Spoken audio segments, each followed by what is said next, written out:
Bonjour mesdames et messieurs et bienvenue dans ce flash d'information. L'amicale des anciens de l'AMC vole au secours de l'hôpital psychiatrique de Bingerville. Cette association islamique a recueilli 12 millions de francs CFA au cours d'une nuit de bienfaisance. Cet argent va servir à acheter des équipements pour l'hôpital psychiatrique de Bingerville. Initialement prévu pour se tenir ce mois de décembre, le Salon international des sciences pharmaceutiques a été reporté en 2015. Les organisateurs évoquent comme raison la maladie à virus Ebola. Plus de détails avec Eric Goré. L'objectif de ce salon est d'apporter sa contribution à la prise en charge de la santé des populations par la valorisation des sciences pharmaceutiques. Et elle s'inscrit dans l'ambition du président de la République de faire de la Côte d'Ivoire un pays émergent à l'horizon 2020. En tant que pharmacien, les organisateurs refusent que cet événement, en cette fin d'année, ouvre la porte à la maladie à virus Ebola. Car plus de 1000 participants issus de différents pays sont attendus, d'où le report du salon en février prochain. Le temps pour eux de prendre toutes les dispositions sécuritaires. Prévu pour les 17, 18 et 19 décembre 2014, connaît un léger réaménagement pour les raisons suivantes. La psychose créée par la maladie à virus Ebola. Le souhait des entreprises et laboratoires de voir l'événement se dérouler en début d'année.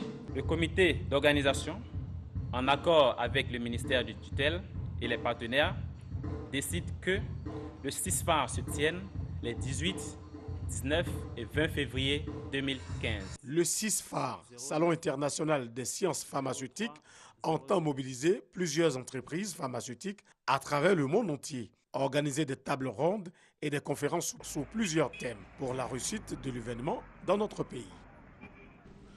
Des élus locaux viennent de bénéficier de 2 jours de formation sur les notions relatives au développement durable. Ce renforcement de capacité doit aboutir à l'élaboration d'un plan local de développement durable. Et nous allons rester avec Eric Goré.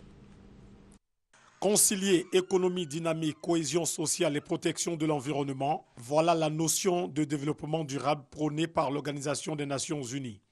Pour faciliter sa mise en œuvre, le gouvernement ivoirien a entrepris de nombreuses réformes institutionnelles et juridiques, dont la loi de juin 2014 qui oriente le développement durable. L'une des dispositions de cette loi est que toutes les collectivités territoriales se dotent d'un plan de développement durable appelé Agenda 21 local. Préalable à l'élaboration de cet agenda, la formation des élus locaux sur les notions relatives au concept. La Direction générale du développement a donc rassemblé pendant 2 jours d'ateliers de formation 25 représentants des conseils régionaux et les 2 districts autonomes pour renforcer leurs capacités. Il est question donc aujourd'hui de donner les rudiments nécessaires, d'informer donc les collectivités pour que ces dernières prennent en compte donc le développement durable dans leurs activités de tous les jours, au niveau de la planification comme au niveau de l'exécution de leurs activités. Au thème de l'atelier, 2 collectivités se sont engagées à réaliser leur agenda 21 local pour l'année 2015. Elles seront soutenues dans leur démarche par le ministère de l'Environnement, de la Salubrité urbaine et du Développement durable.